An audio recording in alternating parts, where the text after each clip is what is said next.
Bonjour à toutes et à tous et bienvenue sur Mosaïque Cristal. Aujourd'hui, dans notre émission, on vous parle de la nouvelle directrice de la maison d'arrêt de Sarreguemines. On démêle le vrai du faux sur l'impact de la sécheresse sur les épicéas et on vous fera découvrir Judith Bouilloc, une auteure jeunesse très créative. Mais on va revenir aussi sur les sujets qui ont cartonné sur la toile. Salut Marie-Morgane. Salut. Et c'est avec toi qu'on aura cette petite chronique. C'est ça. À tout de suite. Mais que sont les éco-délégués ? Eh bien, il s'agit de collégiens et lycéens qui participent activement au développement durable dans leur établissement. Morane Grancola nous en dit plus dans quelques instants. On passe d'abord aux infos en bref.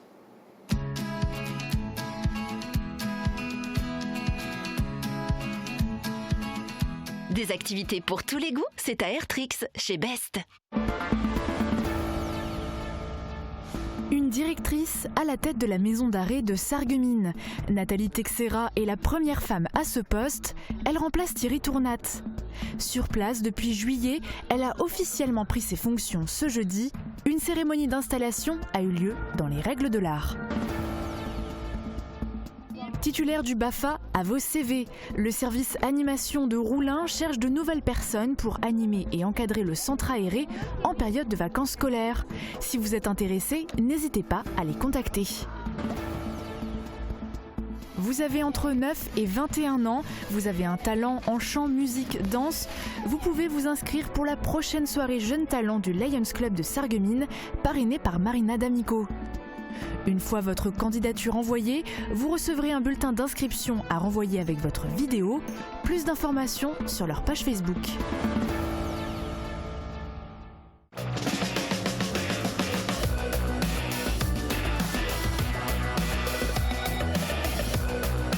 Roulez malin, prenez les transports en commun avec Cabus. Quel temps pour ce week-end ? Eh bien, la réponse en images avec Marie-Morgane. Avec le Crédit Mutuel, partenaire des grands événements sportifs.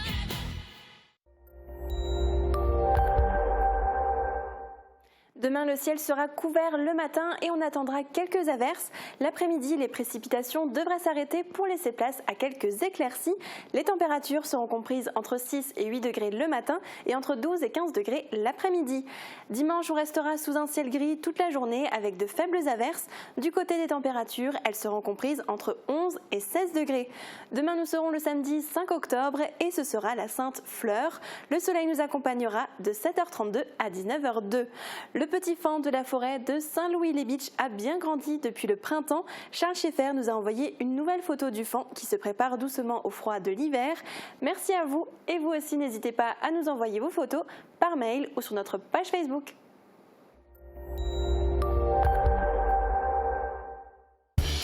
Pour vous, je suis prête à tout endurer, mais jamais je ne sors de mes gonds. Fermat, des portes made in France inspirées par vous.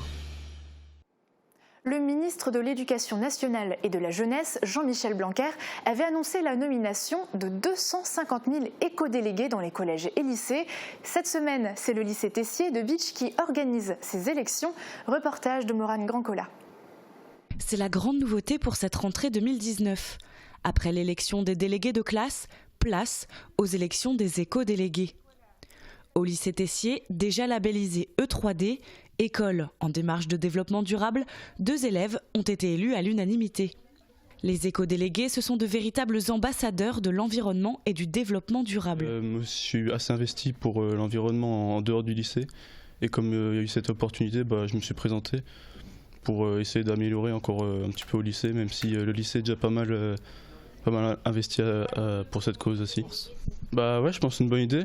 Après, il faut voir sur le long terme si ça peut aboutir à des bonnes actions, une bonne action citoyenne. Au total, 23 classes du lycée Tessier ont élu leurs éco-délégués cette semaine. Ils ont une année scolaire pour mener à bien leur mission, développer et mettre en application des projets éco-responsables. Et le lycée Tessier de Bitche vient donc d'élire ses éco-délégués. Marine Hubert, CPE du lycée, nous en dit plus. Bonjour Madame Hubert. Bonjour. C'est Jean-Michel Blanquer qui a annoncé la nomination de 250 000 éco-délégués dans les collèges et lycées. Est-ce que le gouvernement vous a communiqué quelconques informations quant à ces élections ?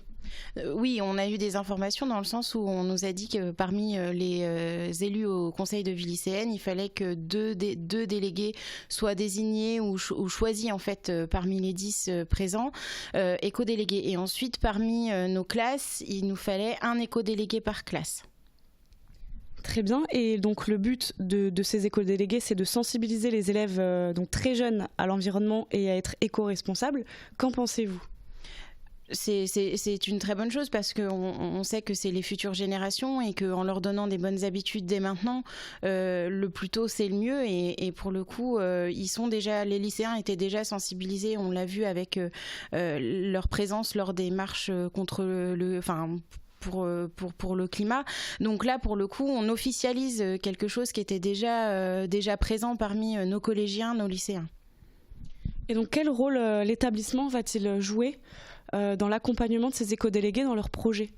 Nous, on va les accompagner dans le sens où on va faire un certain nombre de réunions et les éco-délégués, avoir un éco-délégué par classe va nous permettre de savoir quelles sont les idées, les envies de toutes les classes qui composent notre lycée, aussi bien sur le site d'enseignement général et technologique, mais également sur le site professionnel, de pouvoir formaliser ces idées et de les accompagner lors de la réalisation de projets et de leur donner en fait la méthodologie de projet, de pouvoir évaluer ce qui a marché, qui a moins bien fonctionné.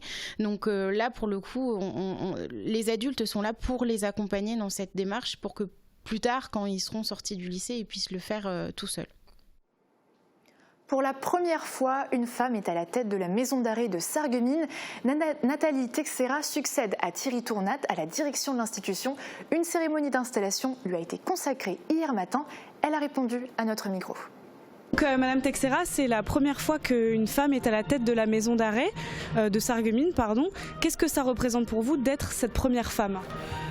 Évidemment, je suis très fière, très honorée d'être la première femme à occuper ce poste prestigieux. Le travail et surtout l'engagement, ce sont deux piliers importants, en tout cas pour diriger cet établissement. Et je compte bien associer évidemment toutes les personnes qui sont déjà présentes, qui étaient déjà présentes avant moi dans cette structure, pour m'appuyer sur leur expérience et sur leur savoir-faire pour construire ensemble l'avenir de cet établissement. Donc, tout comme votre prédécesseur Thierry Tournat, vous avez été surveillante pénitentiaire. Qu'est-ce que ça change dans la manière, qu'est-ce que ça apporte dans la manière de manager le personnel ? Je pense que, évidemment, le fait d'avoir été surveillante, cela m'apporte une sensibilité particulière, c'est-à-dire qu'en termes de préoccupations quotidiennes pour les personnels de détention, j'avoue avoir un regard et surtout, évidemment, une sensibilité qui me porte à vouloir aussi solutionner les problématiques, même les plus peut-être banales et les plus courantes du quotidien. Voilà, c'est vrai qu'il y a les projets que je veux mener sur le long terme, mais il y a aussi le quotidien et ça c'est important d'être là et d'être à l'écoute des personnels lorsqu'ils travaillent et lorsqu'ils sont confrontés à des difficultés du quotidien. Et justement, les projets, vous en parliez, quels sont les principaux projets que vous voulez mener ici à Sarreguemines ? Alors le projet pour le premier trimestre 2020, c'est évidemment le renouvellement de la labellisation RPE. Nous sommes en train de travailler à cela. Ensuite, je souhaiterais évidemment poursuivre les travaux concernant l'accueil des familles pour le parloir. Et évidemment, ce que je souhaiterais, c'est évidemment poursuivre la continuité pour le chemin du travail pénal, puisque jusqu'à présent, les personnes aujourd'hui ne bénéficient pas, les personnes détenues ne bénéficient pas de travail pénal. Et évidemment, ce serait pour nous une chance de pouvoir accueillir des entreprises et de pouvoir faire travailler la population pénale. Nathalie Texera a donc plusieurs projets en tête. On rappelle que la maison d'arrêt de Sarreguemines compte actuellement 105 détenus pour une capacité de 71 personnes.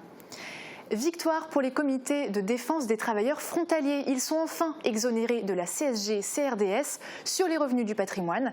Il aura fallu 4 ans pour que la France applique une décision de la Cour de justice de l'Union européenne prise en 2015. Un remboursement des sommes payées de 2015 à aujourd'hui peut être réclamé, ainsi que des intérêts moratoires. Toute demande doit être faite avant le 31 décembre 2019 avec tous les justificatifs par mail à l'adresse qui s'affiche en bas de votre écran. Et on ne vous l'apprendra pas, mais c'est un des points noirs de la circulation à Sarreguemines, le carrefour Schumann. Si le passage au feu clignotant a fluidifié le trafic, ça a aussi apporté son lot de désagréments. Un reportage de Thomas Drouin. Voici le fonctionnement actuel des feux du carrefour de la place Schumann, ou plutôt leur non-fonctionnement, les feux tricolores de l'intersection passant une grande majorité de la journée à l'orange clignotant. L'objectif est de décongestionner la circulation et éviter des embouteillages qui pouvaient bloquer la circulation venant d'Allemagne, de l'avenue de la Blise ou du centre-ville. C'était bouché régulièrement, le carrefour rue Geiger et rue Clémenceau était complètement obstrué, impossible de circuler. Depuis que les feux sont clignotants par intermittence, il y a une meilleure fluidité. Mais malheureusement, ça entraîne une rapidité de la circulation qui est beaucoup plus importante. Et à cette vitesse excessive se rajoute aussi une lisibilité du carrefour qui n'est pas non plus optimale. La situation tend à se compliquer dès que le nombre de véhicules augmente. Le code de la route semble alors remplacé par la loi de la jungle. Cette camionnette grise, par exemple, restera bloquée près de 2 minutes. Lors de ses cours de conduite, Jérôme Neu, moniteur d'auto-école, précise bien les règles de priorité à ses élèves. À partir du moment où le feu ne fonctionne pas, on applique la règle du panneau qu'il y a sous le feu. N'ayant pas de panneau sous ces feux, on applique la règle de la priorité à droite. Donc à partir du moment où les véhicules, bon là ça va pas être des 4 côtés puisque celle-là elle est un peu décalée, mais quand ils vont arriver des 3 côtés en même temps, c'est la courtoisie qui va primer. Il faudra donc que les automobilistes fassent un appel de feu ou des gestes afin de pouvoir déterminer qui va passer le premier. La situation est aussi compliquée et dangereuse pour les piétons lorsqu'ils souhaitent traverser en dehors des périodes où les feux sont actifs. Bien peu de véhicules leur cédant la priorité sur les multiples voies à franchir. Ainsi, pendant l'interview de Jérôme Neu,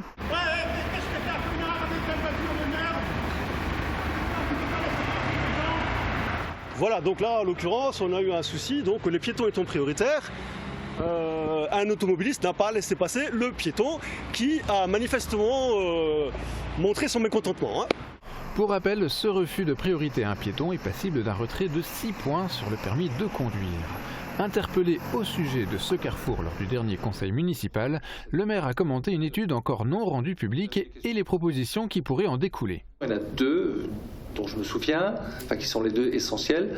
C'est de permettre aux voitures qui viennent du côté de l'hôtel Union de ne pas passer par, de pouvoir s'engouffrer mieux dans l'avenue de la Blise et de ne pas bloquer la direction centrale sur l'Allemagne.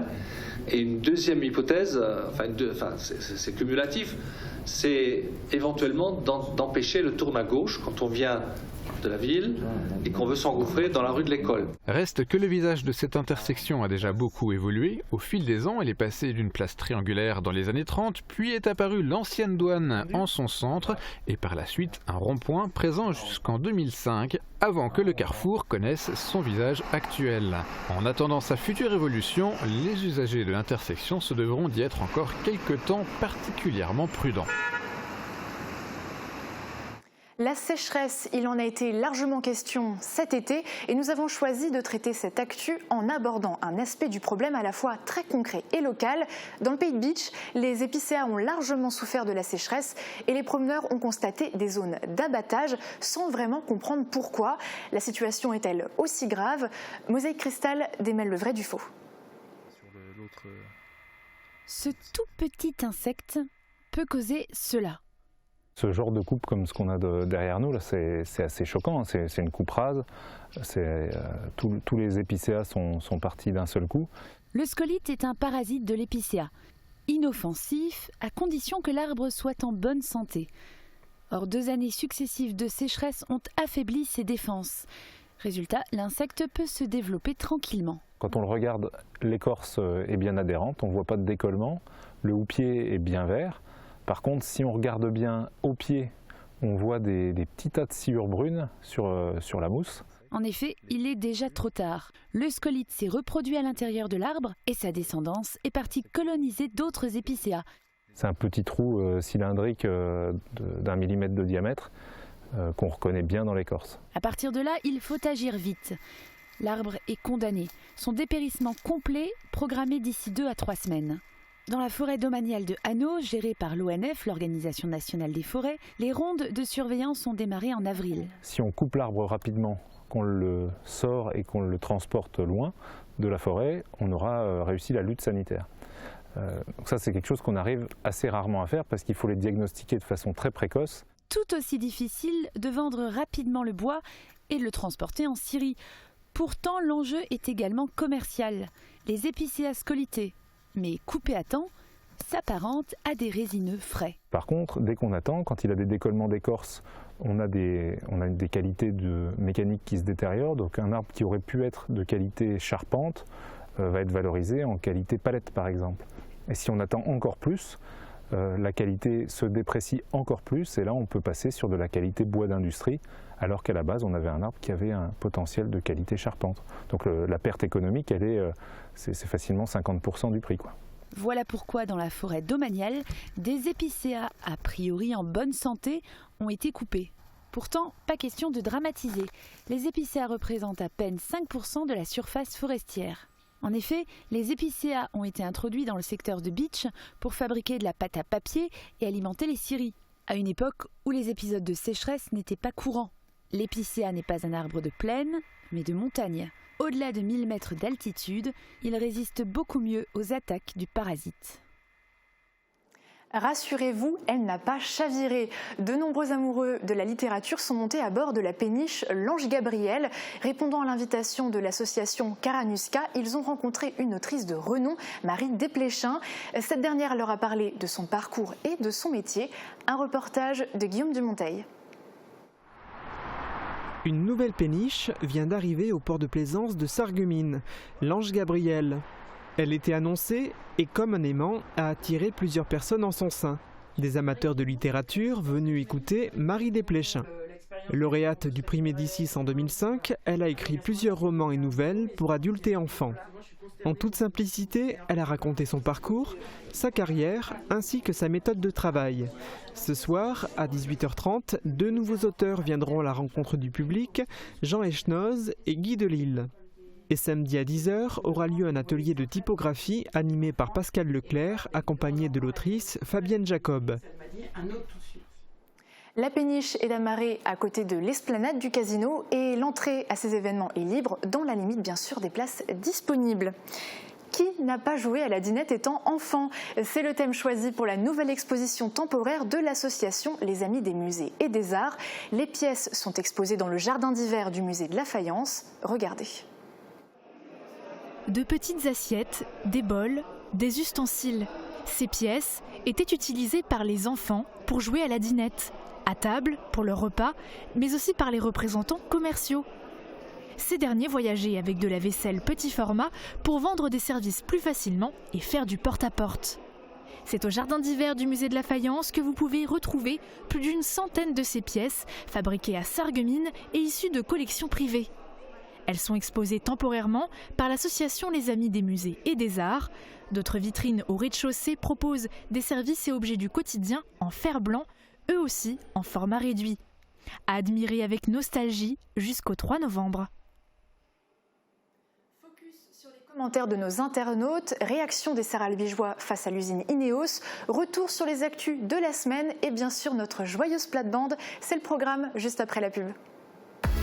La communauté des communes Place Aigné à Bitche offre de nombreux services pour faciliter le quotidien de ses habitants.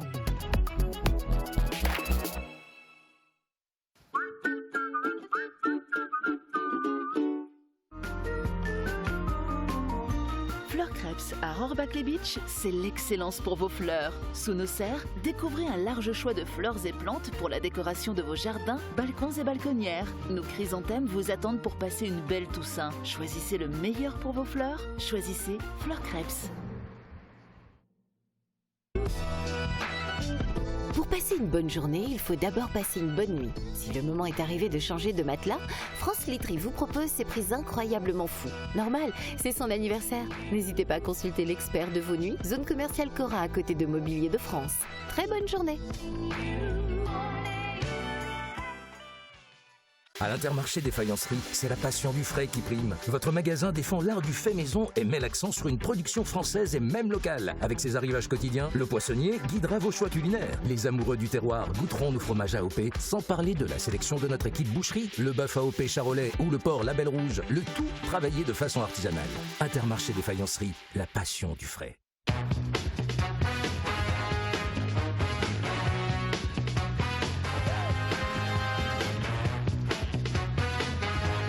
Vente, réparation, dépannage, lavage station-service. Les garages Schwind à Rohrbach et Sarreguemines.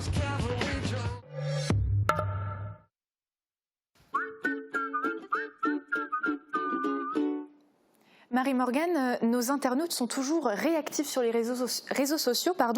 Quels sont les sujets qui ont marqué cette semaine ? Alors je vais commencer par le projet de la ville de Sarreguemines pour les 2 tours de la route de Nancy. La ville va devenir propriétaire et les vendre ensuite à Sarreguemines Confluence Habitat pour la réalisation de petits habitats collectifs et de pavillons. Les 2 tours vont donc être démolies et c'est une bonne nouvelle pour nos internautes. Ils sont beaucoup à avoir écrit « Il était temps ». Pour Nadia, le quartier en soi est propre. C'est juste ces 2 tours qui donnent une mauvaise image, mais elle garde cependant de bons souvenirs quand son grand-père y habitait, comme Jean-François qui a écrit « Beau quartier dans les années 1992, j'habitais là quand j'étais petit ». Et alors, il y a un tout autre sujet qui a aussi beaucoup intéressé nos internautes. Dis-nous tout. Oui, c'est la découverte de la Grange d'Hélène qui propose des chambres d'hôtes à Sirstal. De nombreux internautes ont déjà testé et ils en gardent un bon souvenir. Patricia propose des chambres classiques, mais aussi des logements insolites dans une bulle ou dans les arbres. Et Lilou a écrit « On s'y sent chez nous, à très vite pour la 6e ou 7e fois ». Muriel a commenté « J'adore toutes ces belles idées d'ambiance insolites, agrémentées d'une Patricia si bienveillante. J'espère venir découvrir ton univers ». Et si tu le veux bien, on quitte notre page Facebook. Tu voulais revenir sur une image qui fait le buzz actuellement. Et oui, c'est la chaîne américaine CNN qui a évoqué dans son journal l'attaque d'hier à la préfecture de police de Paris. Elle a montré une carte de la France assez originale puisque la Moselle et l'Alsace ont disparu, tout simplement. Et on fait partie du coup de l'Allemagne apparemment. Ah ben on ne savait pas, grande nouvelle. Et ce n'était pas la seule erreur de la chaîne puisque en janvier dernier, l'équipe avait déjà localisé Strasbourg comme étant en Allemagne lors d'un duplex depuis le Parlement européen. Une petite leçon de géographie.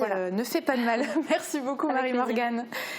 Allez, on passe à un autre sujet. Plus d'une semaine après l'incendie de l'usine Lubrizol, classée Cveso à Rouen, les habitants sont toujours inquiets. Et en Moselle, plusieurs sites présentent également des risques, comme la plateforme pétrochimique de Carlin, Élysée Cosmétique à Forbach ou encore Ineos à Sarralbe. Mais qu'en pensent les habitants ? Réponse dans ce reportage. L'usine classée Cveso a brûlé la semaine dernière à Rouen. Vous, habitant de Sarralbe, habitez à côté de Ineos. Est-ce que ça vous fait peur ? Non, pas du tout. Pourquoi ? L'habitude, on vit comme ça avec, ça fait 50 ans déjà, donc ça reste comme ça. Quand même, un petit peu. Bien sûr, on a toujours peur que ça nous arrive aussi, près de chez nous, enfin, voilà. Non, je pense qu'il y a toute la sécurité nécessaire. Et donc, si on devait vivre toujours avec une hantise, non, je n'ai absolument pas peur. Oh, on a peur un petit peu quand même, c'est quand même à 9 km seulement de chez nous. Alors voilà, quand ça arrivera, on sera avec. Quant à la sécurité, est-ce que vous trouvez qu'il y a assez de transparence quant aux informations qu'on vous transmet ? Là, je mets une bémol, mais je pense que non. Je pense que là, on nous fait toujours un peu de cachotterie. Il y a quelques années, nous avons eu une information, un courrier, comme quoi ce qu'on devait faire au cas où il y aurait un problème à Ineos.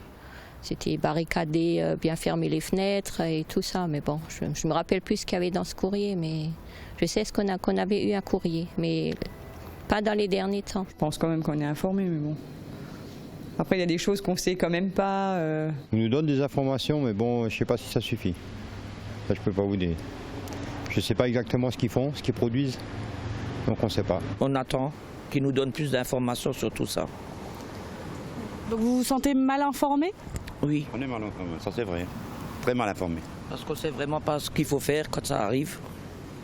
Ils nous disent de rester enfermés, tout fermé, mais bon, quand tu es à l'extérieur, et ça arrive, c'est trop tard. Cette semaine, on vous propose de découvrir le portrait de Judith Bouilloc. Écrire, c'est sa passion. Et avec 4 ouvrages publiés à son actif, elle a décidé d'en faire son métier. Elle est devenue autrice jeunesse. Son dernier roman, L'Arrache-mot, a rencontré un succès inattendu. Elle nous dévoile son parcours et ses ambitions.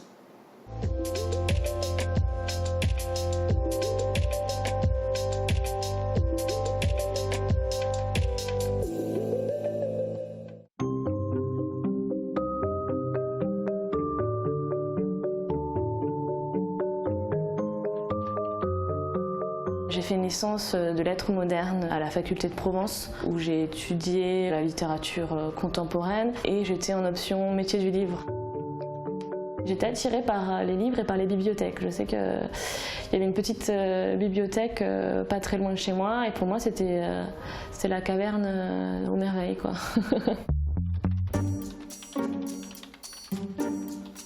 Aujourd'hui, c'est une passion mais c'est aussi une activité professionnelle. Je choisis ce que j'écris, mais j'ai aussi répondu à des commandes. Tel personnage avec un environnement particulier et surtout un nombre de mots, un nombre de signes particuliers. Je m'intéresse vraiment à tous les sujets. Là, je suis en train d'écrire par exemple un livre sur les aurores boréales, j'ai écrit sur la Méditerranée, j'ai écrit un recueil de contes de Noël. J'aime énormément le fantastique. C'est un univers que j'affectionne, que les éditeurs affectionnent. J'écris pas du tout de manière linéaire, j'écris en mosaïque ou en puzzle. Mon plan est établi dans ma tête en fait, j'ai déjà tous mes chapitres, tous mes rebondissements, le début et la fin sont clairs quand je commence à écrire. J'ai écrit d'abord les scènes qui me semblent le plus importantes dans le roman, celles qui m'inspirent le plus et juste à la fin en fait, j'assemble. L'année dernière, j'ai gagné le concours Émergence organisé par la Charte des auteurs illustrateurs jeunesse, donc qui est une association qui défend les auteurs jeunesse. Et c'est grâce à ce concours que je me suis dit, bon, je vais vraiment faire de l'écriture mon métier. J'ai pu bénéficier de formations juridiques et puis surtout un groupe de soutien avec mes 11 camarades émergents avec qui j'échange très régulièrement et on se soutient mutuellement. Pour le moment, en fait, j'ai publié 4 livres. Le dernier, c'est L'Arrache-mot, qui est publié chez Hachette Roman. C'est l'histoire d'une jeune bibliothécaire qui a un don fantastique, qui est celui d'arracher les mots des livres. C'est-à-dire qu'elle lit à voix haute certains livres et les mots prennent vie sous les yeux de son public. C'est un livre qui m'a permis de parler d'énormément d'œuvres de la littérature classique. Elle fait apparaître Don Quichotte, les personnages de Molière, de Racine. C'est vraiment un bouquin intertextuel, un livre qui parle de livres. Si vous voulez me joindre, j'ai un site internet, judithbouilloc.com. Je suis présente sur Facebook, sur Instagram. L'année prochaine, je publie 2 livres chez 2 éditeurs différents. L'un est financé en partie par le Conseil régional Grand Est et l'autre qui va sans doute sortir aux États-Unis conjointement à la sortie en France. C'est vraiment un super projet sur lequel je suis ravie de travailler.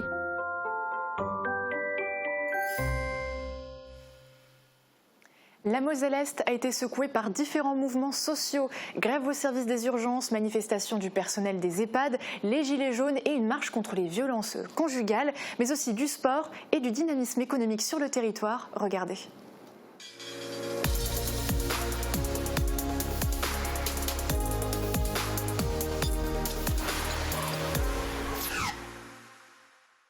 Opération d'information auprès des patients. Le service des urgences de Sarreguemines en grève propose aux usagers de prendre connaissance de leurs doléances et de signer en guise de soutien. Le personnel dénonce le manque d'effectifs et de lits jouant sur la qualité des soins ainsi que les mesures prises par le gouvernement qui dégradent le service public. La grève continue, mais l'activité aux urgences reste identique. L'impatience s'est fait sentir lors de la manifestation du personnel des EHPAD devant le pavillon Myosotis du CHS de Sarreguemines. Une situation de crise où les grévistes soutenus par Force ouvrière ont dénoncé des conditions de travail éprouvantes dues au manque de personnel. Leur principale revendication, un agent pour un résident qui permettrait d'offrir une attention décente aux personnes âgées. Le dialogue semble rompu avec le ministère de la Santé, mais ils continueront le mouvement pour faire pression. Le SIDEM se dote d'un nouveau budget toujours déficitaire. Le syndicat de traitement des déchets ménagers de Moselle-Est reste uni face à sa situation financière, une dette de 66,5 millions d'euros et un déficit de 21 millions d'euros. Lors du dernier conseil syndical, la suppression des filiales a été évoquée. Le nouveau budget reste sur un résultat de fonctionnement déficitaire de 18 885 000 euros. Inauguration de la Foire internationale de Metz. Pour cette 84e édition, le Vietnam est mis à l'honneur à travers ses coutumes, sa cuisine et son artisanat. Près de 550 exposants sont présents sur 52 000 mètres carrés. Ameublement, décoration, multimédia, restauration et gadgets révolutionnaires ont ravi les visiteurs. La FIM se poursuit jusqu'au 7 octobre. Les termes de la Sarre récompensés. L'établissement de Rilchingen-Annweiler a reçu le label de qualité Wellness Stars Germany avec 5 étoiles, le niveau le plus élevé. Ouvert en septembre 2012, il a déjà accueilli plus d'1,6 million de visiteurs. De nombreux Français se rendent dans ce complexe d'eau thermale et de bien-être. Bonne nouvelle économique dans le pays de Bitche. Des compromis de vente de terrain ont été approuvés. Plusieurs projets devraient voir le jour. En zone artisanale de Lemberg, une parcelle sera réservée à la construction en lot pour les louer à des artisans et autres professionnels. Autre projet, le garage Mécanoto 57 de Petit-Réderchin devrait déménager en zone d'activité de Rohrbach-les-Bitches. Enfin, un projet de pré-presse et fabrication de divers supports de communication devrait également s'installer sur cette zone. 12 notaires de l'arrondissement venus pour conseiller et renseigner les citoyens. Hier, la Chambre départementale des notaires de Moselle proposait des consultations gratuites sur le thème de l'immobilier à l'hôtel de ville de Sarreguemines. Les visiteurs ont posé beaucoup de questions sur la succession.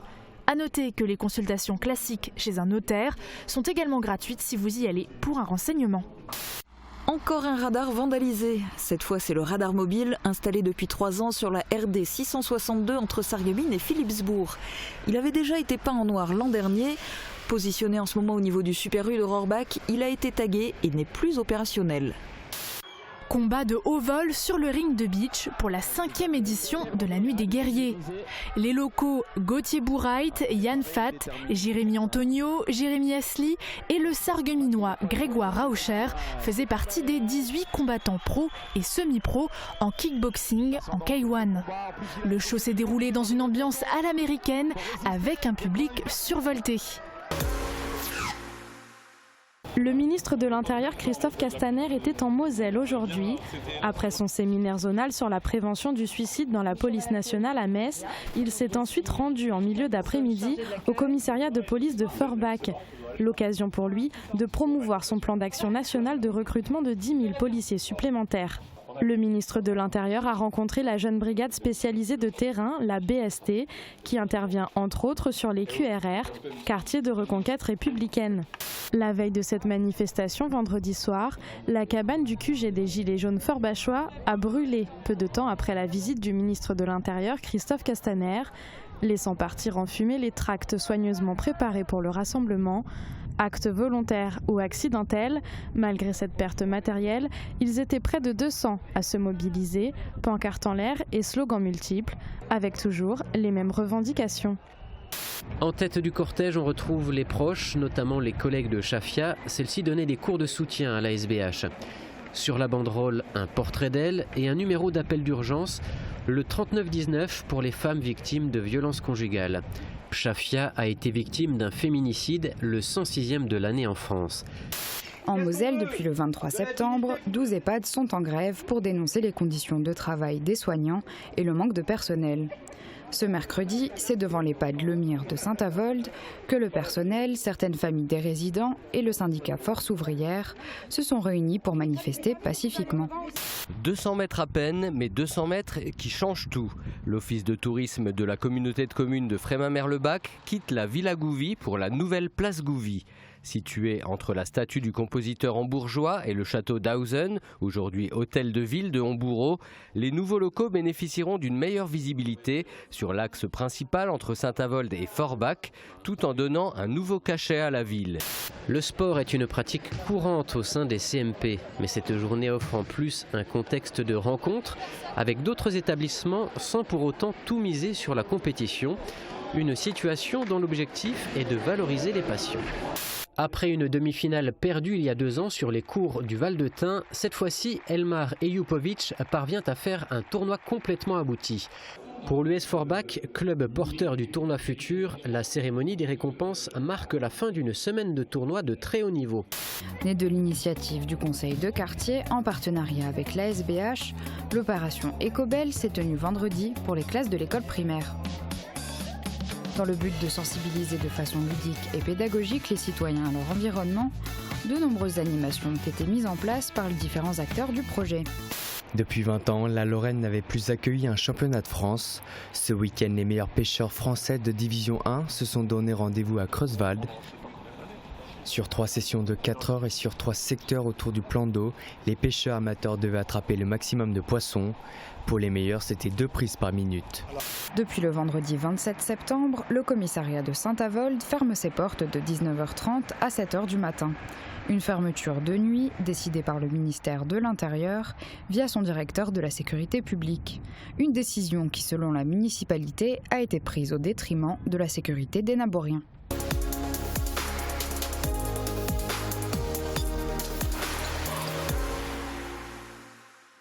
Marie-Morgane, passe un bon week-end. Merci, toi aussi. Merci. Et pour terminer cette émission, j'ai une petite devinette pour toi. T'es prête ? Allez. On le voit arriver de loin avec sa voiture jaune ou son vélo. Il rapporte des nouvelles, qu'elles soient bonnes ou mauvaises. Je dirais que c'est le facteur. Ouais, bon, elle était facile celle-là. Ouais. Hein, bon, je t'en choisis une plus dure la prochaine fois. Mais oui, c'est le facteur qui est à l'honneur dans notre émission Plate-Bande cette semaine. Bonne fin de programme. Très bon week-end à tous. Retrouvez Plate-Bande avec le restaurant Au Rendez-vous, cuisine traditionnelle et conviviale.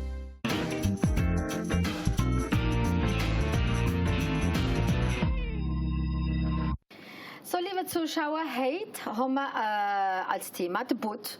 Schon wichtig, gell? Ende Jahr. Dann schicken wir wieder dort die famösen Briefe oder per Noel, die Kinder natürlich. Und dann gibt es auch noch so schöne Karten, wo sich aufhalten, wo Konfetti rausgehen, wo Musik machen. Wir schicken eher noch viel mit der Post. Nee, ich schicke hauptsächlich jetzt nur noch E-Mails. SMS und so Dinge, ja. Viel. Aber es wird doch viel Pakete versprungen. Das nicht nur durch die Post, aber das ist doch ein Ding, wo die Post immer noch funktioniert. Weil deine Pakete und Internet, das hat die Post schade gemacht, weil es wären nicht mehr so viele Briefe geschickt, aber die Pakete machen nicht. Ist jetzt eine viel größere Aktivität wie vorher. Wir schreiben nicht mehr. Da muss man den Väter schreiben, wie der Sebastian. Ich schreibe dir dieses Jahr Valentinstag einen schönen Brief. Min Sebastian, ein kleines Herz. Ich habe es noch nie gesagt. Am Valentinstag? Ja. Da ist ein Mann, der ist auf der Post gegangen. Der Herzl ist auf der Post gegangen und hat 20 Karten, Valentinkarten fortgeschickt. Nein, 200 Karten. Mit Temper drauf. In Form vom Herz, gell? Die 200 Karten. Und dann schreibt er da drauf, Kuckuck, rate mal, wer ich bin. Die 200. Dann sagt die Postbeamtin da, oh, ihr seid aber ein Dossier, hein, Monsieur? Dann sagt er, nee, Madame, wissen Sie, ich bin Advokat, spezialisiert in die Schädungen. Ich so man nie gekonnt.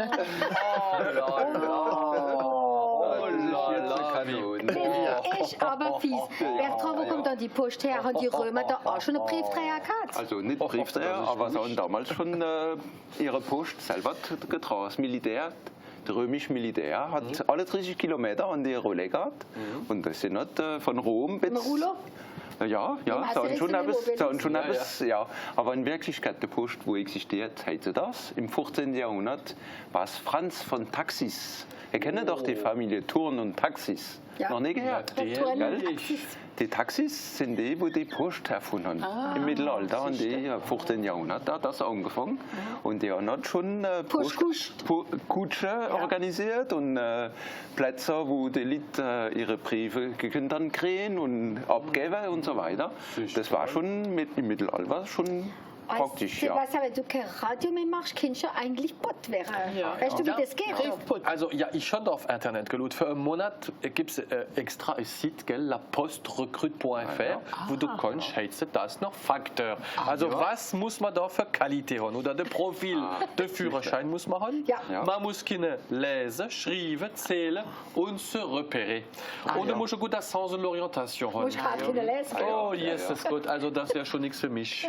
Sans l'orientation, Qualité relationnelle hätte ich, Sens du Service habe ich und natürlich ein bon d'esprit d'équipe, alles hätte ich. Aber das Sens de l'orientation, stell dir vor, Martin, du bist da Briefboot in Paris, im 10. Arrondissement, mit so vielen Straßen. Ich werde um 7 Uhr morgens wegfahren und um 8 Uhr abends heimkommen. Ich wäre ganz verloren. Nee, es lehrt sich alles. Also, der Trump, der kennen wir noch, der Präsident von Amerika, der ist jetzt ein Held, gell? Ja, also sehr ein Hero. Dann hat er gesagt, ich lasse mir jetzt ein Temper machen. Mit meiner Figur drauf, gell? Und dann können wir die fabrizieren und werden sie verkauft. Gut, die werden fabriziert, verkauft und so. Ja, ein paar Wochen später kommen da ein Haufen Reklamationen auf der Post. Die Themen da kleben nicht, die heben nicht. Die heben nicht. Also ich habe es mit der Kleb, gell? Die heben nicht.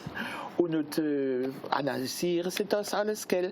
Und nee, es ist gar nichts an der Kleb, gell? Es ist nur die Leute, die Sputz auf der letzten Seite von der Kleb. Weißt du, dass der Postbeamte, man sagt ja, der Postbeamte, der stempelt ja den ganzen Tag. Da war auch einer, der hat alles gestempelt. Und dann hat er da einer gefragt, ist das nicht ein bisschen langweilig, gell? Dann sagt er, nein, jeden Tag wechseln wir ja das Datum. Und dann hat er gesagt, wir fahren sogar elektrisch. Ja, das stimmt. Ich glaube, wir haben jetzt genug von der Post geredet, gell, Susanne? Unser nächstes Thema, das ist auch so sortieren, aber mehr so der Müll, gell? Unsere Puppe. Der Triselektiv. Triselektiv, gell? Also bis die nächste Mal. Bis nächstes Mal.